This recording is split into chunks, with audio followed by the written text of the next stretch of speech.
Hi friends, welcome to நானொருமம் சமையல். இன்றைக்கி நம்ம சாஃப்டாக சப்பாத்தி எப்படி பண்ணலாம் அப்படின்னு சொல்லி தான் நம்ம அந்த வீடியோவில் பார்க்க போகிறோம். ஃபஸ்ட் டைம் நம்ம சேனலில் பார்க்குறவங்க சப்ஸ்கிரைப் பண்ணிவிட்டு பாருங்கள். இப்போ நான் வந்து ஒரு 4 கப்பு கோதுமை மாவு எடுத்துருக்கிறேன். வீடியோ ஃபுல்லாக பாருங்கள், ஸ்கிப் பண்ணாமல் பாருங்கள், நிறைய டிப்ஸ் இதில் வரும். இப்போ 4 கப் கோதுமை மாவு எடுத்ததுக்கப்புறமா இப்போ நம்ம சப்பாத்திக்கு தேவையான அளவு உப்பு இதில் ஆட் பண்ணலாம். உப்பு ஆட் பண்ண உடனே கை வச்சு அதை நல்லா கலந்து விடுங்க.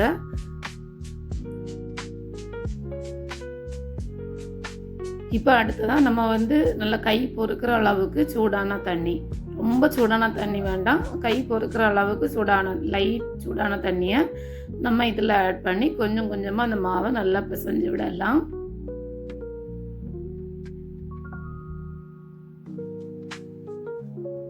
நீங்கள் வீடியோவில் பார்க்குறது மாதிரி நல்லா மாவை பிசைஞ்சு விடுங்க. இப்போ அடுத்தது கொஞ்சமாக நம்ம தண்ணி இதில் ஆட் பண்ணலாம். மறுபடியும் அதை பிசைஞ்சு விடுங்க. நமக்கு வந்து சில நேரம் தண்ணி அதிகமாயிட்டு அப்படின்னா கூட நம்ம கொஞ்சமாக மாவை அதுக்கு மேலே தூவி விட்டு நல்லா பிசைஞ்சு விட்டுட்டே இருக்கணும். சப்பாத்திக்கு மாவு வந்து ரொம்ப கட்டியாக இருக்கக்கூடாது, கொஞ்சம் லைட்டாக லூஸாக இருந்தால் தான் சப்பாத்தி நல்லா சாஃப்டாக இருக்கும். அதுக்கேற்றபடி நம்ம அதை நல்லா பிசைஞ்சு எடுக்கணும். இப்போ வந்து 1 டீஸ்பூன் நான் ஆயில் அதில் ஆட் பண்ணுறேன். ஆயில் ஆட் பண்ணி நல்லா அதை பிசைஞ்சு விடுங்க. ஒரு 5 to 10 மினிட்ஸ் நல்லா அதை வந்து பிசைஞ்சு நம்ம எடுக்கிறதுல தான் சப்பாத்தி வந்து அவ்வளோ சாஃப்டாக நம்ம வரும்.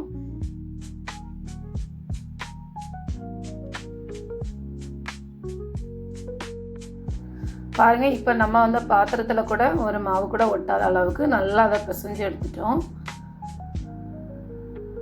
ஒரு 5 to 10 மினிட்ஸ் பொறுமையாக ஒரு சின்ன எக்ஸசைஸ் மாதிரி நினச்சி இந்த மாவை வந்து மிருதுவாக நீங்கள் பிசைஞ்சு விடுங்க. ரொம்ப ஹார்டாக போட்டு பிசையணும் அப்படின்லாம் வேண்டாம், மிருதுவாக நீங்கள் அதை பிசைஞ்சு எடுங்க. இப்போ நம்ம அதை மூடி போட்டு ஒரு 1/2 hour அப்படியே விட்டுருங்க. 1/2 hourக்கு அப்புறமா நம்ம அந்த மாவை ஓப்பன் பண்ணி பாருங்கள். பார்த்துட்டு அந்த மாவை பாருங்கள், இந்த மாதிரி ரொம்ப சாஃப்டாக இருக்கும் அந்த மாவு. நீங்கள் கை வச்சு பார்க்கும்போதே தெரியும் அந்த மாவு எவ்வளோ சாஃப்டாக இருக்குன்னு பாருங்கள்.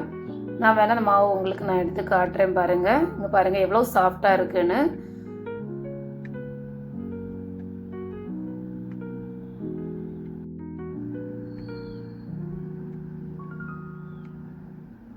இப்போ இந்த மாவை ஒரு 2 மினிட்ஸ் இந்த மாதிரி நல்லா பிசைஞ்சு விட்டுட்டு அப்புறமா ஒரு சின்ன சின்ன உருண்டைகளாக உங்களுக்கு எந்த அளவுக்கு நீங்கள் சப்பாத்தி உங்களுக்கு செய்யணுமோ அந்த அளவுக்கு நீங்கள் உருண்டைகளாக அதை உருட்டி எடுக்கலாம். பெரிய சப்பாத்தினா பெரிய உருண்டைகளாக உருட்டி எடுங்க. சின்ன சின்ன சப்பாத்தியாக செய்ய போகிறீங்கன்னா சின்ன சின்ன உருண்டைகளாக உருட்டி எடுங்க.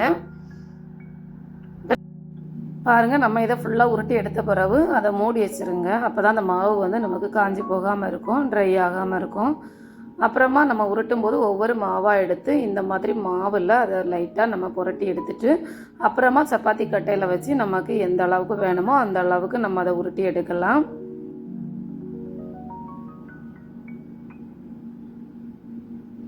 பொறுமையாக நல்லா மிருதுவாக அதை வந்து உருட்டி எடுங்க. ரொம்ப ஹார்டாக போட்டு தேய்க்கணும் அப்படியெல்லாம் வேண்டாம். இந்த மாதிரி சாஃப்டாக நம்ம அதை தேய்ச்சி எடுத்தால் போதும். அப்பப்போ மாவு மேலே தூவிக்கிடுங்க, அப்போ தான் அது வந்து ஒட்டாமல் நமக்கு வரும். ஏன்னா நம்ம மாவு லூஸாக தான் நல்லா விரவி இருக்கும்.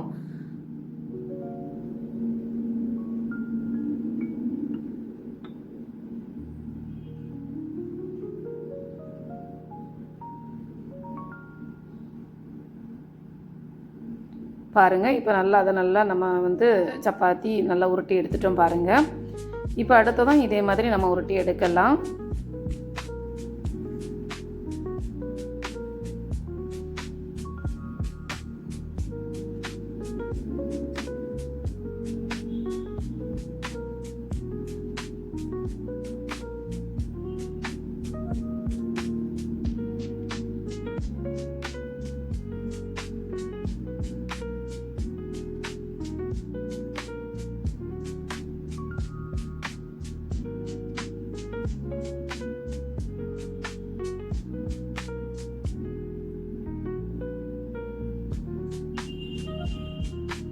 பாருங்கள், அடுத்ததும் நம்ம அப்படி உருட்டி எடுத்துட்டோம். இப்போ நம்ம எடுத்து தோசைக்கல்லில் போட்டு நம்ம இதை வந்து சப்பாத்தி செஞ்சு எடுக்கலாம். இப்போ சப்பாத்தி நம்ம சுடும்போது தோசைக்கல் வந்து நல்லா சூடாக இருக்கணும். நான் இப்போ நான்ஸ்டிக் தோசைக்கல் தான் எடுத்துருக்கிறேன். நான் இதில் எந்த ஆயிலுமே நான் இதில் ஆட் பண்ணாமல் தான் நான் அதை வந்து சப்பாத்தி செஞ்சு எடுக்கிறேன். நீங்கள் இரும்பு கடாயே இல்லை நீங்கள் செய்கிறீங்கன்னா லைட்டாக நீங்கள் ஆயில் வந்து தடவிட்டு அதுக்கப்புறமா சப்பாத்தி சுடுங்க. இதுக்கு மேலே நெய் வேணாலும் விட்டு நம்ம சுட்டு எடுக்கலாம். நான் அன்றைக்கி நெய்யோ ஆயிலோ எதுவுமே நான் இதில் ஆட் பண்ணலை. உங்களுக்கு வேணும்னா நீங்கள் நெய் விட்டுக்கிடலாம், ஆயில் விட்டுக்கிடலாம். ஆயில் விட்டு நீங்கள் இதை சுட்டு எடுக்கலாம். பாருங்கள் நல்லா புஷ்ஷுன்னு எலும்பி வருது பாருங்கள். இந்த மாதிரி திருப்பி திருப்பி விட்டுக்கிடுங்க. திருப்பி திருப்பி விட்டு அதை நீங்கள் சுட்டு எடுக்கணும். ஆனால் தோசைக்கல் வந்து நல்லா சூடாக இருக்கணும், அதை பார்த்துக்கிடுங்க.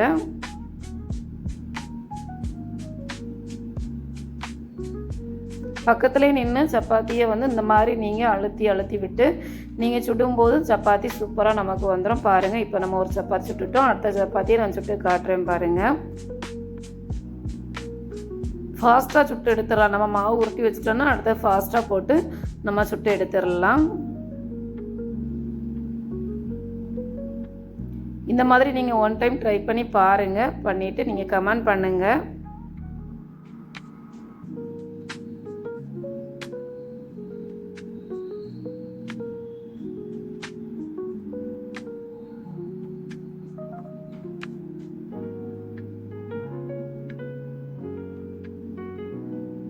பாருங்கள் இப்போ அதுவும் சுட்டு எடுத்துட்டோம். இப்போ ஃபாஸ்ட் மோடில் போட்டு உங்களுக்கு நான் ஒன்று கூட காட்டி தரேன் பாருங்கள். பிகினர்ஸுக்கு இது ரொம்ப யூஸ்ஃபுல்லாக இருக்கும்.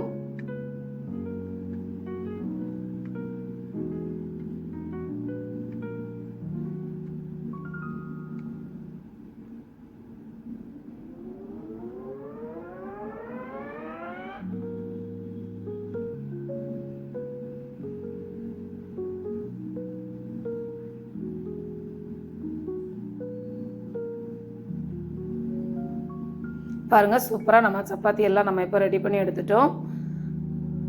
பாருங்கள் எவ்வளோ சாஃப்டாக இருக்குன்னு நான் உங்களுக்கு காட்டுறேன் பாருங்கள். மறக்காமல் நம்ம சேனலை சப்ஸ்கிரைப் பண்ணுங்கள், லைக் பண்ணுங்கள், ஷேர் பண்ணுங்கள். பாருங்கள் நல்லா சாஃப்டாக நமக்கு இந்த சப்பாத்தி கூட கடலைக்கறி, பன்னீர் மசாலா இதெல்லாம் சாப்பிடும்போது நல்லா டேஸ்ட்டாக இருக்கும். தேங்க்யூ.